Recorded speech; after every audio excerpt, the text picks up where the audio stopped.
Here's the reality in Afghanistan. Let's start with this. According to a story the Western Journal ran over the weekend, even experienced soldiers and journalists on the ground in Afghanistan are painting a bleak picture of the situation there. Stuart Ramsey, a reporter for Sky News, has covered 18 wars over 30 years. He's currently in Afghanistan as chief correspondent for Sky News, and on Saturday he described the state of affairs there around Kabul airport as utterly, utterly horrendous. We have some video of a report Ramsey filed that describes what he's been seeing on the ground there in Kabul and what he's hearing from soldiers deployed on the ground. Let's take a look at that. This is the worst day by far. We've just come from the outside back into the camp. We've been there for a few hours. It is utterly, utterly horrendous. It is boiling hot. People have been queuing in their thousands, and they're now coming down the road, or they're down the road, to containers, big cargo containers that are designed to funnel the people down to the right-hand side and mainly down the left-hand side. But people at the front are being absolutely crushed, and we believe people have died this morning. I've seen a lot of people getting medical attention. The shout for medics and for stretchers is almost continuous. At the same time, there's blast explosions which are designed to frighten the crowd, to try to get them to push back, firing in the air, trying to get people just to take a step back. There's children being pulled out up over the sea cargo carriers and brought down, where medics are trying to treat them as well. It is utterly horrendous. A number of the soldiers I've spoken to, I mean, they're not in panic. That is completely the wrong description. It is very, very tense. They're doing everything to try to keep some order, but also to rescue people who are in danger of dying or who may well be dying. We believe they are. A number of the senior soldiers that I've spoken to say that these are people who have done multiple tours of Afghanistan, saying it is the worst thing they have ever seen in their entire careers in the military. Now, this is not to be taken lightly, because we are talking hardened combat soldiers. Obviously, the situation there is very, very tense. Later in that report, Ramsey said he saw no end in sight. Meanwhile, President Joe Biden spoke with reporters. That report was from Saturday.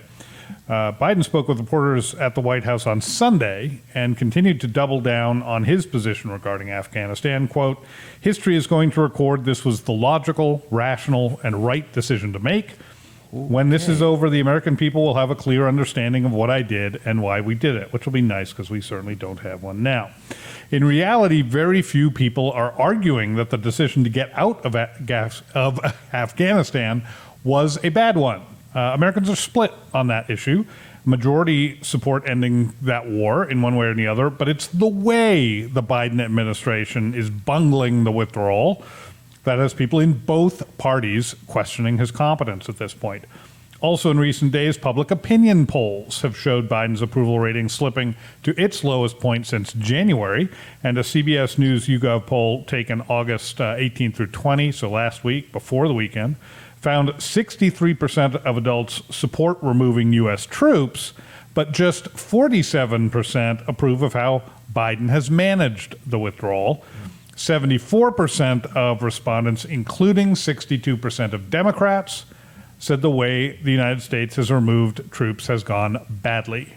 62% of Democrats said that. That's gotta hurt. But forget about the polling. I'm far more concerned, as I'm sure you are, with the events on the ground than with what American voters think about events on the ground.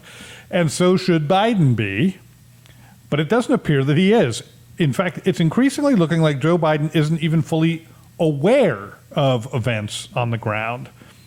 And I can see three possible explanations for that. Number one, Joe Biden is lying to the American people in hopes that this will all go away before anyone catches on. I talked about that on last Friday's episode of WJ Live. You can take a look at that after today's show.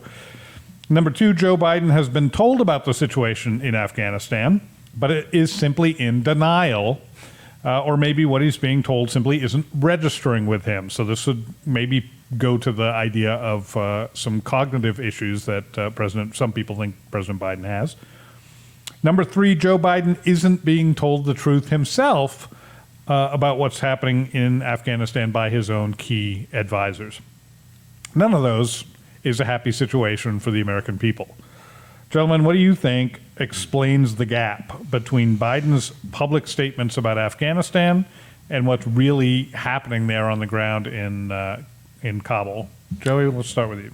If I had to guess, it would be that Biden is just not being told what's going on, which is very problematic. I mean, the guy is the commander in chief. He should be told of the situation, but I don't think he's being told, and that's a problem. Otherwise, if he does know, he's lying to the American people. And I mean, in a way, I guess he's still lying to us because he's simply not telling the truth about what's happening in Afghanistan. And we deserve to know. I'm angry at what he's saying. I'm incredibly angry because you could put a side-by-side video of Joe Biden talking compared to the actual events in Kabul that directly contradict what he's saying.